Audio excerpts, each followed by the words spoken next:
2 రోడ్లు ఉన్నాయి. ఒకటేమో 120 ఫీట్ల రోడ్డు, ఇది వెళ్తుంది, దీన్ని పెద్ద చేసుకోవడానికి అవకాశం ఉంది. రెండోది అక్కడ రోడ్డు పడితే మధ్యన ఊరుంది, ఆ ఊరిలో 2 రోడ్ల మధ్యన ఊరు నలిగిపోతుంది.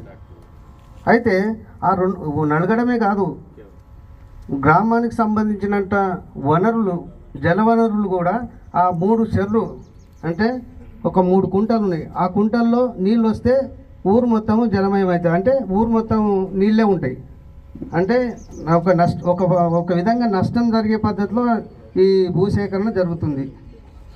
మేము ఆల్టర్నేట్గా దాన్ని ఏం చేస్తారనేది మీరు స్పష్టంగా చెప్పాలి.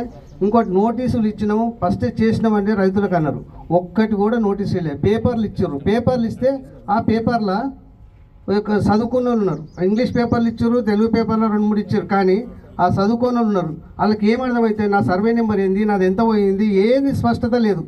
వాళ్ళు పేర్లు ఇచ్చారు, సర్వే నెంబర్ ఇచ్చారు. నోటీస్ అంటే అది కాదు, భూసేకరణ పద్ధతిలో నోటీస్ అంటే అది కాదు. ఫస్ట్ ఫలానా దగ్గర భూమి పోతుంది, భూసేకరణ రైతుకు డైరెక్ట్గా నోటీస్ ఇచ్చి వాళ్ళని కూర్చోబెట్టి ఆ తర్వాత సర్వే చేయాలి. ముందే సర్వే చేసి అన్నీ చేసేసుకొని మేము ఒక మీటింగ్ పెట్టి, ఇంకో 2వ మీటింగ్ పెట్టి, 3వ మీటింగ్కి మీకు అకౌంట్లో వేసేసిన డబ్బులు అంటే కుదరని పని ఇది.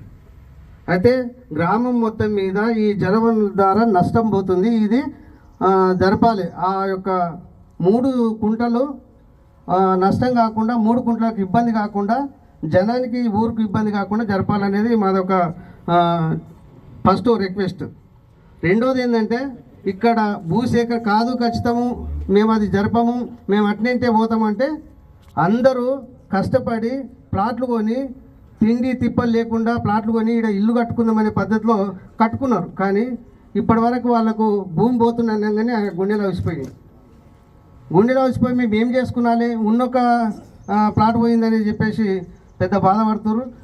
రెండోది ఏంటంటే భూమి పోయే వాళ్ళకి ఏమి ఇస్తారనేది కంపెన్సేషన్ ఇప్పటి వరకు ఎవ్వరు కూడా చెప్పలేరు. అంటే 2013 చట్టం ప్రకారం వాళ్ళకి 2013 చట్టం తెలియదు, అందులో ఏమి ఇస్తారో తెలియదు.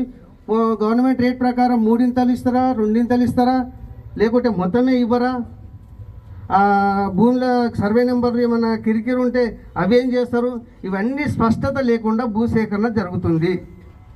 దీన్ని మేము పూర్తిగా రైతుగా వ్యతిరేకిస్తున్నాం. అదే రకంగా ఈ చెరువు కుంటలకు